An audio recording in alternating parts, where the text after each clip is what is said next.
ആയിരുന്നു ഈ ഭാഗത്ത്, ഒപ്പം ചെളിയും. എന്താ നമസ്കാരം.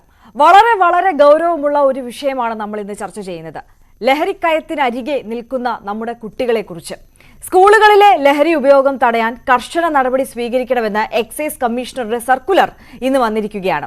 മെയ് 30-ന് മുൻപ് റേഞ്ച് ഇൻസ്പെക്ടർമാർ പരിധികളിലെ സ്കൂളുകൾ സന്ദർശിക്കണം. ജൂൺ 1 മുതൽ മഫ്തി പെട്രോളിംഗും ബൈക്ക് പെട്രോളിംഗും ഏർപ്പെടുത്തണം. സ്കൂൾ പരിസരത്ത് വാഹന പരിശോധന നടത്തണമെന്നുമുള്ള കർശന നിർദ്ദേശങ്ങളാണ് എക്സൈസ് കമ്മീഷണറുടെ സർക്കുലറിൽ ഉള്ളത്. നമ്മുടെ സ്കൂളുകളിൽ നമ്മുടെ കുട്ടികൾക്കിടയിൽ മഫ്തിയിലും അല്ലാതെയും പരിശോധന നടത്തേണ്ട ഗതികേടിലേക്ക് വരെ കാര്യങ്ങൾ എത്തി നിൽക്കുന്നു എന്ന് പറയുമ്പോൾ അതീവ ജാഗ്രത വേണ്ട സമയം എന്നുകൂടിയാണ്. നമ്മുടെ കുട്ടികൾക്കിടയിൽ ലഹരി ഉപയോഗം എത്രത്തോളം വർദ്ധിച്ചു എന്ന ആശങ്കപ്പെടുത്തുന്ന കണക്കുകളിലേക്ക് കൂടിയാണ് വിരൽ ചൂണ്ടുന്നത്. സ്കൂളുകളിലേക്ക് ഇറങ്ങുന്ന കുട്ടികളെ ഇരപിടിക്കാൻ കാത്തിരിക്കുന്ന ലഹരി മാഫിയകൾക്കെതിരെ നമുക്ക് ഒറ്റക്കെട്ടായി പ്രവർത്തിക്കാം.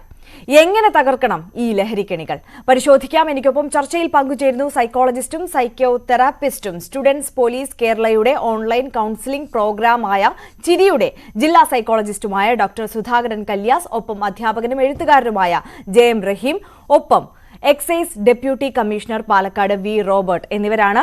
സ്വാഗതം 3 പേർക്കും ചർച്ചയിലേക്ക്. ഞാൻ ആദ്യം ശ്രീ എക്സൈസ് കമ്മീഷണറിലേക്ക് തന്നെയാണ് ആദ്യം പോകുന്നത്.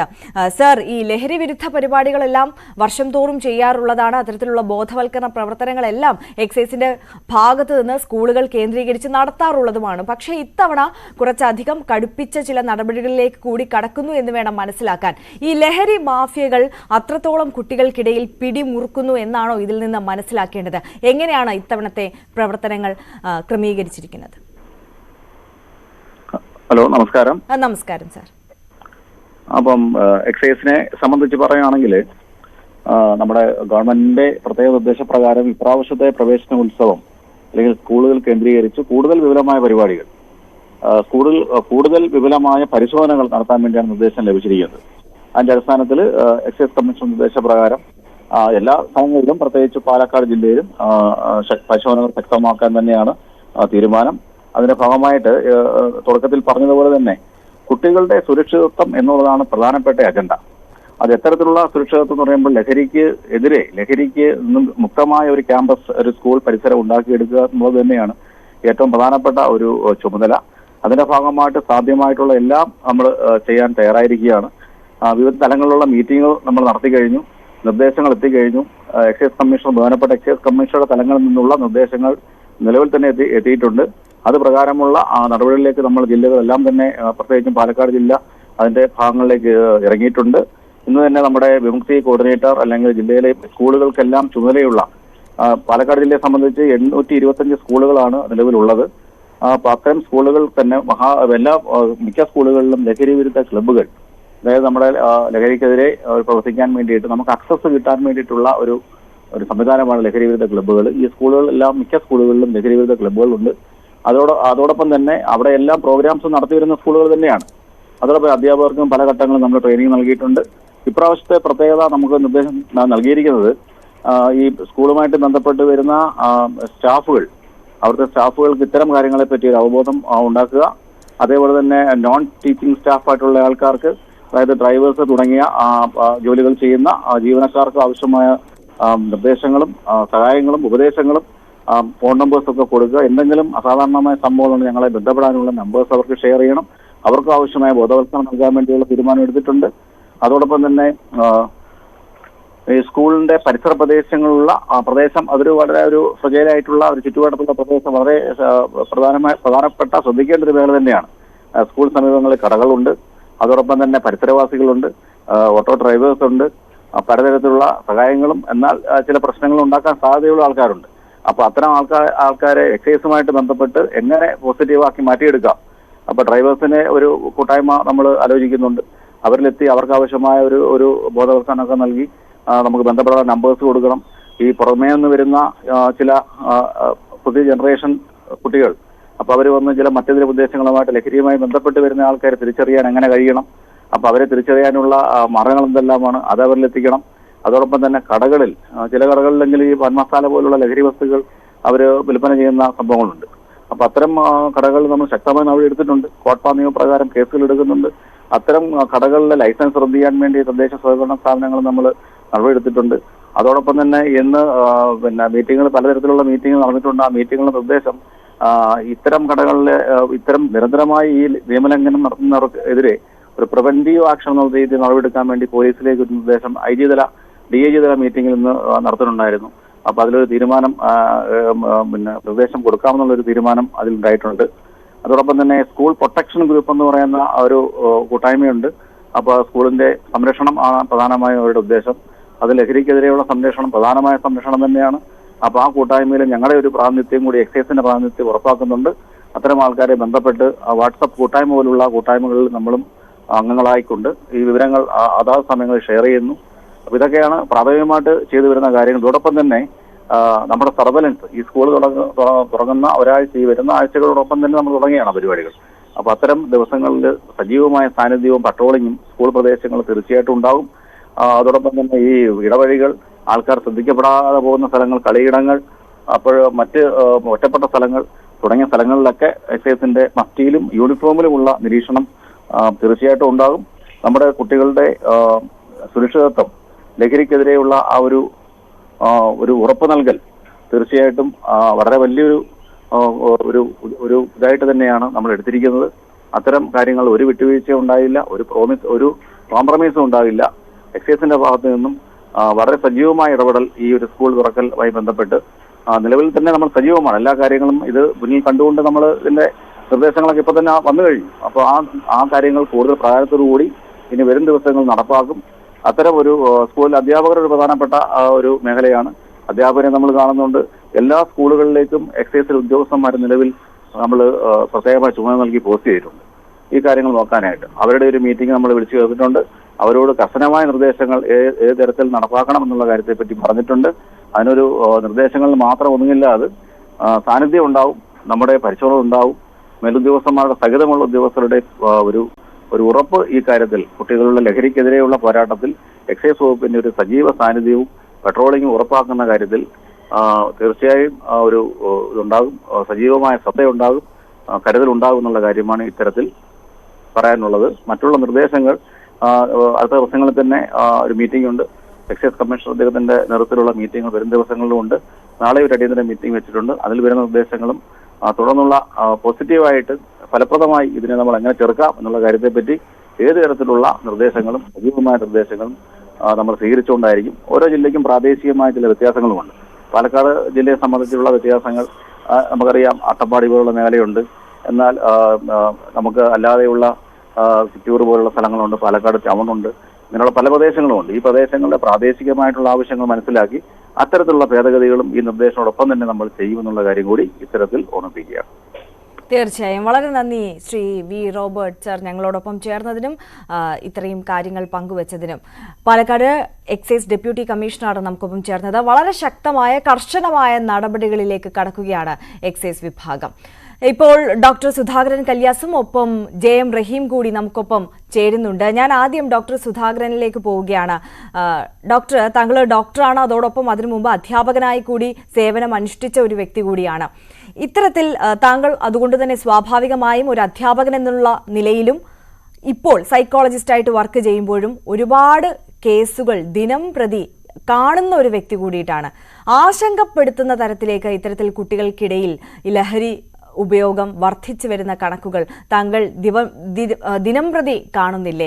എന്തുകൊണ്ടായിരിക്കാം ഈ ലഹരി മാഫിയകൾ കുട്ടികളെ പ്രധാനമായും ഇരകളാക്കുന്നത്? അത്തരത്തിൽ കുട്ടികളെ ഇര പിടിക്കാൻ വേണ്ടി കൂടുതലായി അവർ രംഗത്തേക്ക് എത്തുന്നത്? നമ്മുടെ രക്ഷിതാക്കൾക്കും അതോടൊപ്പം അധ്യാപകർക്കും നമ്മുടെ നിയമ സംവിധാനങ്ങൾക്കുമൊക്കെ എവിടെയാണ് ഇത് പാളുന്നത്? കണ്ടുപിടിക്കാൻ പറ്റാത്ത വിധത്തിലേക്ക് കാര്യങ്ങൾ പാളിപ്പോകുന്നത് എവിടെയാണ്? തീർച്ചയായിട്ടും അതിന്റെ ഇതിന്റെ വ്യാപനം എന്ന് പറയുന്നത് എനിക്ക് തോന്നുന്നു നമുക്ക് നമ്മുടെ നിയന്ത്രണ വിധേയത്തിനും അപ്പുറത്താണോ എന്ന് ഞാൻ സംശയിക്കുന്നുണ്ട്. കാരണം ഇപ്പൊ കേരളത്തിലെ എനിക്ക് അറിയാവുന്ന ഒരു കേസ് എടുത്തു കഴിഞ്ഞാല് ഈ കഴിഞ്ഞ ഒരു വർഷം ഒരു സിറ്റിയിൽ പിടിക്കപ്പെട്ട മയക്കുമരുന്നിന്റെ കേസ് എടുത്താൽ തന്നെ ഞെട്ടിപ്പോകും. അത് 1383 കേസസില് 1462 പ്രതികൾ ഉണ്ടായിട്ടുണ്ട്. അതിൽ ആ വിറ്റഴിക്കപ്പെടുന്ന സാധനങ്ങള് അതിൽ പിടിച്ചെടുത്തത് 70.115 കിലോ കഞ്ചാവ്, 2.15 kilo MDMA, 3.91 gram hashish, 190.815 gram brown sugar, 38.53 gram methaqualone, 58.79 gram OPM, 78 gram nitrazepam tablet, 78 എണ്ണം, 277 LSD സ്റ്റാമ്പ്, 110 ലഹരി ഗുളികകള്, 1287 കഞ്ചാവ് ബീഡികൾ. ഇതൊരു സിറ്റി പ്രദേശത്ത് പിടിച്ചെടുത്തതാണ്. അപ്പൊ ഈ പിടിച്ചെടുക്കുമ്പോ തന്നെ നമുക്കറിയാം ഇതിനും അപ്പുറത്ത് ആണ് ഇതിന്റെ വ്യാപനം, അതിന്റെ വിൽപ്പന എന്ന് പറയുന്നത്. അപ്പൊ അതിന്റെ വിൽപ്പനയിൽ ഏറ്റവും സജീവമായി പങ്കെടുപ്പിക്കാൻ പറ്റുന്ന അല്ലെങ്കിൽ വിറ്റഴിക്കാൻ പറ്റുന്ന ഒരു ഗ്രൂപ്പാണ് കുട്ടികൾ എന്നുള്ളതാണ് ഇതിന്റെ ബിസിനസ്. ആക്ച്വലി ഇതൊരു ബിസിനസ് തന്നെയാണ്. ഈ ബിസിനസ് നടത്തുന്ന ആളുകൾ മനസ്സിലാക്കി വെച്ചിരിക്കുന്നത്. കാരണം അവരുടെ ടാർഗറ്റ് ഏരിയ എന്ന് പറയുന്നത് കുട്ടികളും യുവാക്കളുമാണ്. കുട്ടികളിലാവുമ്പോൾ കുട്ടികളുടെ ഒരു പ്രത്യേകത എന്ന് പറയുന്നത് അഡോളസെൻസ് ആണ്. അവർ +2 വരെ. ഈ അഡോളസെൻസിന് എന്തും പരീക്ഷിക്കാനുള്ള ഒരു തീവ്രമായിട്ടുള്ള ഒരു അഭിനിവേശം കുട്ടികളിലുണ്ട്. അപ്പൊ അവരുടെ അഡോളസെൻസിലുള്ള അവരുടെ ഒരു പ്രകൃതത്തെ ഉപയോഗപ്പെടുത്തുകയാണ് യഥാർത്ഥം ചെയ്യുന്നത്. അപ്പൊ അങ്ങനെ വരുമ്പോ എന്താന്ന് വെച്ചാൽ മാത്രമല്ല അതിന്റെ ഗുണഭോക്താക്കളെ കണ്ടെത്തുകയും വിൽപ്പനക്കാരെ കണ്ടെത്തുകയൊക്കെ ചെയ്യുന്ന ഒരു കാര്യമാണ് ഈ കുട്ടികൾക്കിടയിലേക്ക് കടന്നു ചെല്ലുക എന്നുള്ളത്. അതിന്റെ കുട്ടികളുടെ വൈകാരികതയെ ചൂഷണം ചെയ്യുക എന്നുള്ളതാണ് ഇതിന്റെ ഏറ്റവും പ്രധാനപ്പെട്ട ഒരു സംഗതി എന്ന് പറയുന്നത്. കാരണം കുട്ടികളെ എപ്പോഴും നമുക്കറിയാം വികാരങ്ങൾ കൊണ്ട് മുന്നേറുന്നവരാണ് ഈ നമ്മുടെ കൗമാരക്കാരെന്ന് പറയുന്നത്. അവരെ വിചാരം എന്ന് പറയുന്നത് അല്ലെ ചിന്തയല്ല അവർക്ക് ഉണ്ടാവുന്നത്. വൈകാരികമായിട്ട് ചൂഷണം ചെയ്യാൻ ഏറ്റവും എളുപ്പമുള്ള ഒരു ഗ്രൂപ്പാണ് നമ്മുടെ കുട്ടികൾ, അവരുടെ കൗമാരക്കാർ എന്ന് പറയുന്നത്. അപ്പൊ അതുകൊണ്ട് 2 സംഗതിയാണ് ഇതിന് നമ്മൾ മനസ്സിലാക്കേണ്ടത്. ഒന്ന്, ഈ കുട്ടികൾ നമ്മളിപ്പം പല ഡിപ്പാർട്ട്മെന്റും ഇതിനെക്കുറിച്ച് അവയർനെസ്, പ്രത്യേകിച്ച് എക്സൈസ് ഡിപ്പാർട്ട്മെന്റ് അവയർനെസ് കൊടുത്തപ്പോൾ ഈ അവയർനെസ് തന്നെ അപകടകരമാകുന്ന അവസ്ഥയിലേക്ക് പോകുന്നുണ്ട്. കാരണം ഇത്തരം വസ്തുക്കൾ ഇങ്ങനെ ഇതിനെക്കുറിച്ച് പറയുമ്പോൾ ഇതൊന്ന് ഉപയോഗിച്ച് നോക്കിയാൽ എന്താ എന്നൊരു തോന്നൽ നമ്മുടെ കുട്ടികളിൽ വന്നു ചേരുന്നുണ്ട്. അപ്പൊ അത് ഈസിലി അവൈലബിൾ ആവുന്ന ഒരവസ്ഥയിൽ എന്ത് സാധനവും ഏത് ലഹരി പദാർത്ഥവും കുട്ടികളുടെ കയ്യിലെത്തുന്നത് വളരെ എളുപ്പമാണ്. ഇപ്പൊ ഈ അടുത്ത കാലത്ത് ഇവിടെ ഒരു കണ്ടുപിടിക്കപ്പെട്ട ഒരു വസ്തുത, ഇത് വിൽപ്പന നടത്തുന്നത് നേരിട്ട് പോലുമല്ല. ഇപ്പൊ ഈ ട്രഷർ ഹണ്ട് പോലുള്ള ഒരു സംഗതിയുണ്ട്. ഇപ്പം ലഹരി വസ്തു ഒരു പ്രത്യേക സ്ഥലത്ത് ഒളിപ്പിച്ചു വെക്കുന്നു. എന്നിട്ട് പൈസ വന്നതിന് ശേഷം അതിന്റെ ആ ഒരു പെർട്ടിക്കുലർ സ്പോട്ട് ഫോട്ടോ എടുത്തിട്ട് ഈ ആരാണോ പണം അയക്കുന്നത് അവർക്ക് അയച്ചു കൊടുക്കുന്നു. അപ്പൊ നേരിട്ട് കൈകാര്യം ചെയ്യുകയും പോലും വേണ്ടാത്ത ഓൺലൈനിൽ ട്രാൻസാക്ഷൻ നടത്തുന്ന, സോഷ്യൽ മീഡിയ വഴി വിൽപ്പന നടത്താൻ പറ്റുന്ന ഒരു അന്തരീക്ഷം ഇവിടെ നിലനിൽക്കുന്നു എന്നുള്ളതാണ് ഇതിന്റെ വ്യാപനത്തിന്റെ ഏറ്റവും വലിയൊരു കാതൽ എന്ന് പറയുന്നത്. അപ്പൊ അതിന്റെ കണ്ണി മുറിക്കുക എന്നുള്ളത് ഇതിന്റെ സാഹസമാണെങ്കിലും അത് ഈ കാലഘട്ടം ആവശ്യപ്പെടുന്ന ഒരു വസ്തുതയാണ്. കുട്ടികളിലേക്ക് എത്തുന്ന ലഹരിയുടെ കണ്ണികൾ വേർപെടുത്തേണ്ടതുണ്ട്. അപ്പൊ അവിടെ വരുമ്പോൾ ഈ കുട്ടികൾ ഉപയോഗപ്പെടുത്തുന്ന കുട്ടികളോടുള്ള നമ്മുടെ മനോഭാവം എങ്ങനെയായിരിക്കണം എന്നുള്ളത് വളരെ പ്രധാനപ്പെട്ടതാണ്. അവരെ എങ്ങനെ കൈകാര്യം ചെയ്യപ്പെടുന്നു സ്കൂൾ തലത്തിൽ, പ്രത്യേകിച്ച് സ്കൂൾ തലത്തിൽ എങ്ങനെ കൈകാര്യം ചെയ്യപ്പെടുന്നു എന്നുള്ളത് വളരെ പ്രധാനപ്പെട്ടതാണ്. അവരുടെ രക്ഷിതാക്കളെ ഏതൊക്കെ തരത്തിൽ ഒപ്പം നിർത്താൻ വേണ്ടിയിട്ട് സ്കൂൾ ആ ഒരു ഗ്രൂപ്പിന്, മീൻസ് അത് ഇൻസ്റ്റിറ്റ്യൂഷൻ ഹെഡ് ആവട്ടെ അല്ലെ ടീച്ചേഴ്സ് ആവട്ടെ, അവർക്ക് സാധിക്കുന്നു എന്നുള്ളതും വളരെ പ്രധാനപ്പെട്ടത്. അപ്പോ കുട്ടികളെ ഒറ്റപ്പെടുത്തിക്കൊണ്ടോ കുട്ടികൾ ഇതിൽ വലിയ തെറ്റുകാരെന്ന് പറഞ്ഞതുകൊണ്ടോ അല്ലെങ്കിൽ അവരെ ഏതെങ്കിലും തരത്തിൽ ഒരു കേസിൽ പെടുത്തിയത് കൊണ്ടോ നമുക്കിത് നിർത്താൻ പറ്റില്ല. കാരണം കുട്ടികളിൽ ഉണ്ടാകുന്ന ഈ ഒരു ചോദ്യമുണ്ടല്ലോ, ആ കുട്ടികളുടെ ഒരു ഇൻസ്പിറേഷൻ എന്ന് പറയുന്നത്, അതിനെ ഉപയോഗപ്പെടുത്തുമ്പോൾ നമുക്ക് അതിനെ തടയിടാൻ കേവലം അവയർനെസ് കൊണ്ട് മാത്രം പോരാ എന്നുള്ളതാണ് എന്റെ ഒരു തിരിച്ചറിവ്. തീർച്ചയായും ഈ താങ്കൾ സൂചിപ്പിച്ചതുപോലെ തന്നെ ഈ അവയർനെസ് പോലും നെഗറ്റീവായിട്ട് കുട്ടികളെ അഫക്റ്റ് ചെയ്യുന്ന ഒരു സമയത്ത് ഇത് എങ്ങനെ നേരിടണം, കുട്ടികളെ നമ്മൾ എങ്ങനെ ഈ വിഷയത്തിൽ കൈകാര്യം ചെയ്യണം എന്നുള്ളത് ഏറെ പ്രധാനപ്പെട്ട ഒരു കാര്യമാണ്. അതായത് പൊതുവെ ഇപ്പോൾ ഇങ്ങനെ കുട്ടികൾക്ക് മേൽ ഇത്തരത്തിൽ അവർ ലഹരിക്കടിമയാകുന്നുണ്ടോ അല്ലെങ്കിൽ അത്തരത്തിലുള്ള വഴികളിലേക്ക് പോകുന്നുണ്ടോ എന്ന് അധ്യാപകരായിക്കോട്ടെ രക്ഷിതാക്കളായിക്കോട്ടെ അതിനു വേണ്ടിയിട്ട് ഉള്ള ശ്രമങ്ങൾ നടത്തുന്നത് സ്ഥിരമായ ബാഗ് പരിശോധിക്കുക, ഈ ചോദ്യം ചെയ്യുന്നത് പോലെ അവരെ പിടിച്ചു നിർത്തുക, ഇതൊക്കെ എപ്പോഴും ആ കുട്ടികളെ സംശയത്തിന്റെ നിഴലിലാക്കുന്ന തരത്തിൽ അവരെ ചിത്രീകരിക്കുക എന്നുള്ളതാണ്. അതും മാനസികമായി കുട്ടികളെ വല്ലാതെ ബുദ്ധിമുട്ടിലാക്കും. അപ്പോൾ അത്തരത്തിലും ആ കുട്ടികളെ നമുക്ക് നിരീക്ഷിക്കാനോ എപ്പോഴും ഒരു CCTV പോലെ പേരൻസിനോ അധ്യാപകർക്കോ ഇവർക്ക് പിന്നാലെ പോകാനും കഴിയില്ല. അപ്പോൾ എങ്ങനെ ഈ കുട്ടികളെ നമ്മൾ കൈകാര്യം ചെയ്യും? അത് യഥാർത്ഥത്തിൽ വളരെ പ്രസക്തമായിട്ടുള്ള ഒരു കാര്യമാണ്.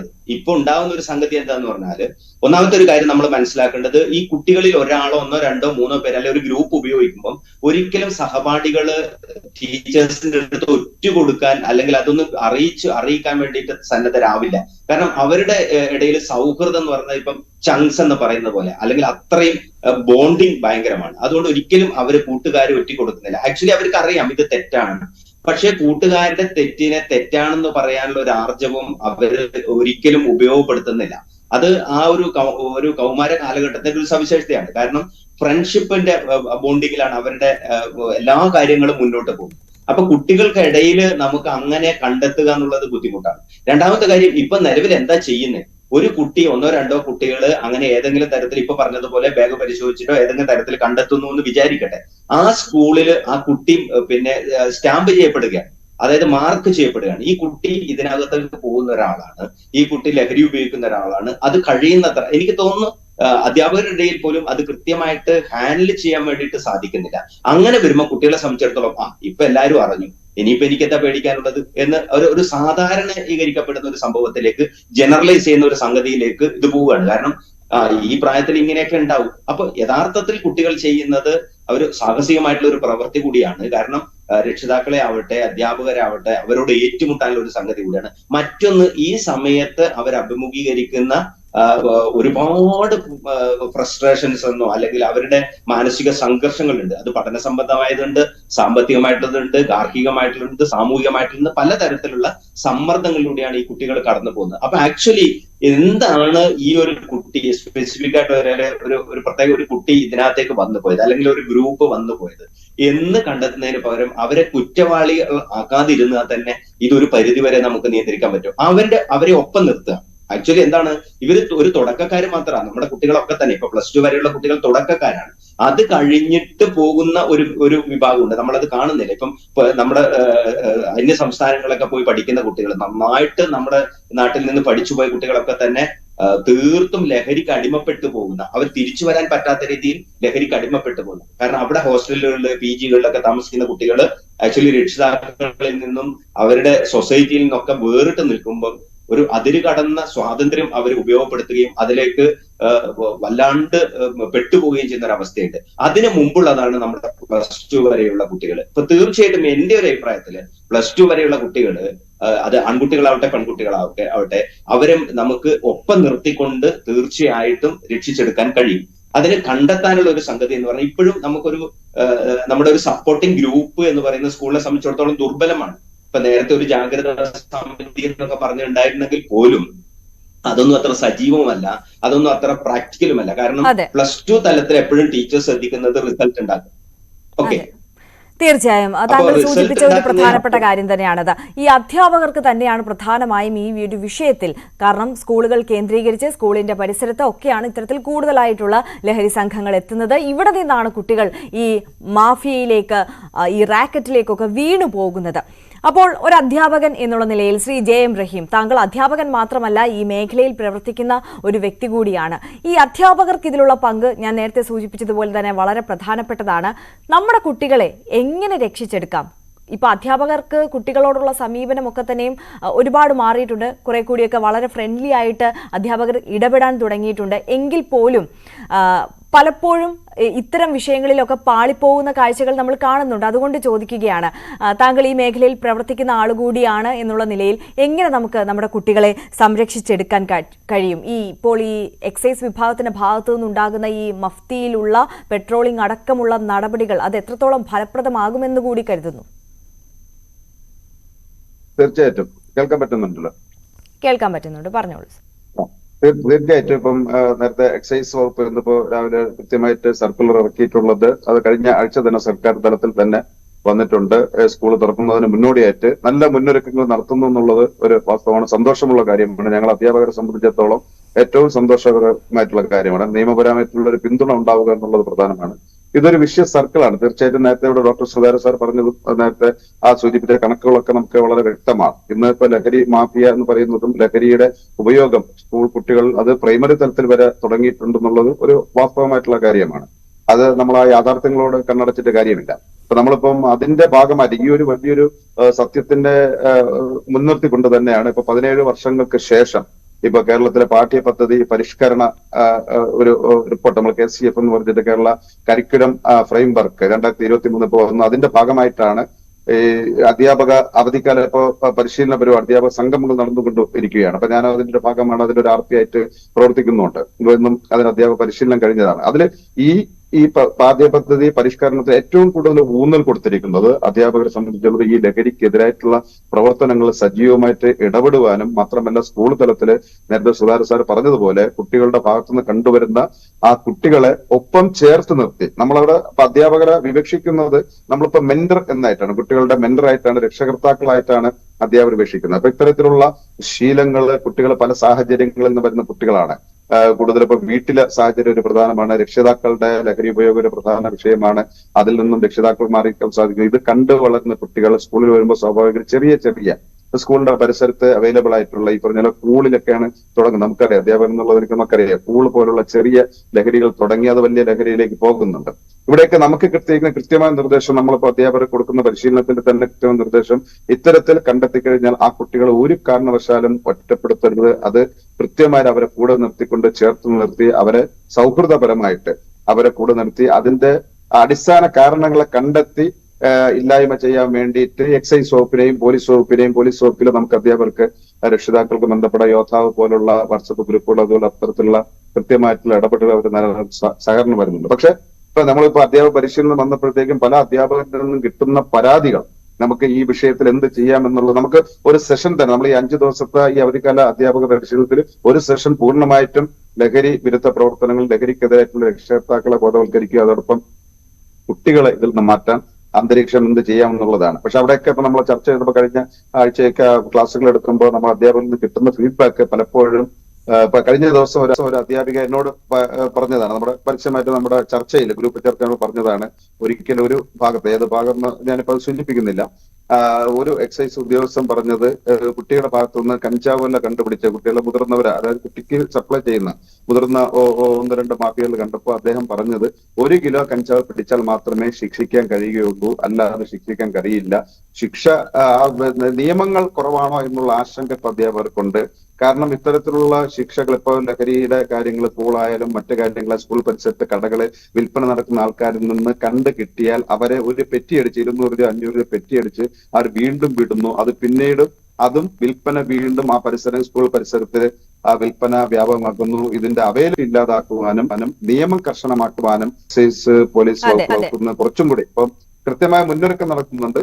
അതും കൂടെ ചെയ്യാൻ തയ്യാറാണെങ്കിൽ അധ്യാപക സമൂഹം ഒന്നടങ്കം ഈ പുതിയ തലമുറയെ നല്ല രീതിയിൽ മുന്നോട്ട് കൊണ്ടുപോകാനുള്ള പ്രതിജ്ഞാബദ്ധരാണ്. അതിനുള്ള പരിശീലനങ്ങളും അതിന്റെ ക്ലാസ്സുകളും ഒക്കെയാണ് ഇപ്പോൾ നടന്നുകൊണ്ടിരിക്കുന്നത്. തീർച്ചയായും താങ്കൾ സൂചിപ്പിച്ചത് ഒരു പ്രധാനപ്പെട്ട കാര്യമാണ്. ഇതിന്റെ നിയമവശങ്ങൾ, നിയമങ്ങൾ അത് കൂടുതൽ ശക്തമാക്കേണ്ട ഒരു സമയം കൂടിയാണ്. ഞാൻ ഡോക്ടർ സുധാകരൻ കല്യാസിലേക്ക് കൂടി പോവുകയാണ്. ശ്രീ സുധാകരൻ, അതായത് ഈ മിഠായികളുടെ രൂപത്തിൽ പോലുമാണ് പലപ്പോഴും ഇത്തരത്തിലുള്ള രാസലഹരി വസ്തുക്കൾ അടക്കം കുട്ടികളുടെ കയ്യിലേക്ക് എത്തുന്നത്. ഇത് അധ്യാപകർക്കോ രക്ഷിതാക്കൾക്കോ തിരിച്ചറിയാൻ പോലും കഴിയാത്ത അവസ്ഥയിലേക്ക് എത്തുന്നു. മാത്രവുമല്ല, കുട്ടികൾക്ക് ഒരുപാട് തെറ്റായ ധാരണകളുണ്ട്. ഇത് ആരോഗ്യത്തെ ബാധിക്കുന്നില്ലല്ലോ, പുകവലിയും അല്ലെങ്കിൽ നമ്മൾ എപ്പോഴും പുകവലിയും മദ്യപാനം ഒക്കെയാണ് ആരോഗ്യത്തെ മോശമായി ബാധിക്കുന്നു എന്നുള്ള തരത്തിലുള്ള ക്യാമ്പയിനുകൾ നടത്തി കൂടുതലായി കുട്ടികളിലേക്ക് അല്ലെങ്കിൽ സമൂഹത്തിൽ കണ്ടുവരുന്നതാണ്. അപ്പോൾ ഇത്തരത്തിലുള്ള ലഹരിയാണ് ഉപയോഗിക്കുന്നത്, മയക്കുമരുന്നാണ് ഉപയോഗിക്കുന്നത് എങ്കിൽ അത് അത്രത്തോളം ആരോഗ്യത്തെ ബാധിക്കില്ല എന്നുള്ള ചില തെറ്റായ ധാരണകൾ കുട്ടികൾ അത്തരത്തിൽ പറയുന്നത് പോലും നമ്മൾ കേട്ടിട്ടുണ്ട്. അതോടൊപ്പം വിദേശ രാജ്യങ്ങളിലൊക്കെ ഇത് ലൈസൻസ് ഉള്ളതാണല്ലോ എന്നുള്ള തരത്തിലുള്ള ഒരുപാട് മിഥ്യാധാരണകൾ ഇവർക്കിടയിലുണ്ട്. ഇതൊക്കെ കൂടുതലായി ലഹരി ഉപയോഗം വർദ്ധിക്കാനുള്ള ഒരു കാരണം കൂടിയാണ്. ഈ കുട്ടികൾ ലഹരി ഉപയോഗിക്കുന്നുണ്ട് എന്നുള്ളത് പ്രാഥമികമായി അധ്യാപകർക്കും രക്ഷിതാക്കൾക്കും എങ്ങനെ തിരിച്ചറിയാൻ കഴിയും? ഒരു കുട്ടിയെ കാണുന്നതിലൂടെ, അവരെ നിരീക്ഷിക്കുന്നതിലൂടെ. യഥാർത്ഥത്തിൽ ഇപ്പം പറഞ്ഞതുപോലെ നിയമം കർശനമാക്കുന്നതിലൂടെ ഇതിനെ തടയിടാൻ പറ്റുമെന്ന് എനിക്ക് തോന്നുന്നില്ല. കാരണം നിയമം കർശനമാക്കുന്നതോടുകൂടി നമ്മുടെ കുട്ടികൾ നിയമക്കുരുക്കിലേക്ക് പോകുന്നതേ ഉള്ളൂ. ഇപ്പൊ ഈ അടുത്ത കാലത്ത് നടന്ന ഒരു കൊലപാതകത്തില് അതിലെ കൊലപാതകി പ്രതി പറഞ്ഞൊരു കാര്യം, 14 വർഷം കഴിഞ്ഞ് എനിക്ക് തിരിച്ചു വന്ന ജീവിതം ബാക്കിയുണ്ടല്ലോ എന്നാ. അപ്പൊ നമ്മുടെ കുട്ടികളെ സംബന്ധിച്ചിടത്തോളം നിയമത്തെ അവരൊരിക്കലും അവരുടെ പരിഗണനാ വിഷയമേ അല്ല. രണ്ടാമത്തെ കാര്യം, ഇവര് യഥാർത്ഥത്തില് ഈ ഇപ്പം വളരെ വ്യാപകമായിക്കൊണ്ടിരിക്കുന്ന അല്ലെങ്കിൽ പൂളിൽ നിന്ന് തുടങ്ങി MDMA-യിലേക്കോ രാസലായനിലേക്കോ എത്തി നിൽക്കുന്ന ഈ മയക്കുമരുന്നിൻ്റെത് നമ്മുടെ അധ്യാപകർക്ക് എന്നല്ല ആർക്കും കണ്ടുപിടിക്കാൻ പറ്റാത്ത തരത്തിലേക്ക് പോവുകയാണ്. പണ്ടൊക്കെ ആണെങ്കിൽ കണ്ടു ചുവന്ന കുട്ടികളെ കണ്ടുപിടിക്കാം, പിന്നെ ക്ലാസ്സിൽ അലസമായിട്ടിരിക്കുന്ന ഉറക്കം തൂങ്ങുന്ന കുട്ടികളൊക്കെ അങ്ങനെ ലക്ഷണങ്ങൾ ഉണ്ടായിരുന്നു. ഇപ്പോഴത്തെ ഈ മയക്കുമരുന്നിനെ സംബന്ധിച്ചിടത്തോളം പ്രത്യക്ഷത്തിൽ ഒരു ലക്ഷണവും നമുക്ക് കാണാൻ കഴിയില്ല. അതേസമയം ഭീകരമായിട്ടുള്ള ഒരു സംഗതി എന്താന്ന് പറഞ്ഞാൽ ഈ MDMA പോലുള്ള ലഹരി വസ്തുക്കൾ ഉപയോഗിക്കുമ്പോൾ അത് 2-3 മാസം തന്നെ തുടർച്ചയായിട്ട് ഉപയോഗിക്കുന്ന ഒരാള് തീർച്ചയായിട്ടും കൃത്യമായിട്ടുള്ള മനോരോഗത്തിലേക്ക് തിരിച്ചു വരാനാവാത്ത വിധത്തിൽ മനോരോഗത്തിലേക്ക് പോകും. നമ്മുടെ കുട്ടികളെ സംബന്ധിച്ചിടത്തോളം ആണെങ്കിൽ അത് അത്തരത്തിൽ വളരെ ഭീകരമായ ഒരു അപകടാവസ്ഥയിലേക്കാണ് കുട്ടികൾ പോകുന്നത് എന്നുകൂടി അവർ മനസ്സിലാക്കേണ്ടതുണ്ട്. സമയപരിമിതി ഉള്ളത് കൊണ്ടാണ് ഞാൻ ഇടപെടുന്നത്. വളരെ നന്ദി ഡോക്ടർ സുധാകരൻ കല്യാസ്, ഒപ്പം JM റഹീം ഞങ്ങളോടൊപ്പം ചേർന്നതിനും ഈ വിവരങ്ങളൊക്കെ ഞങ്ങളോടൊപ്പം പങ്കുവച്ചതിനും വളരെ നന്ദി.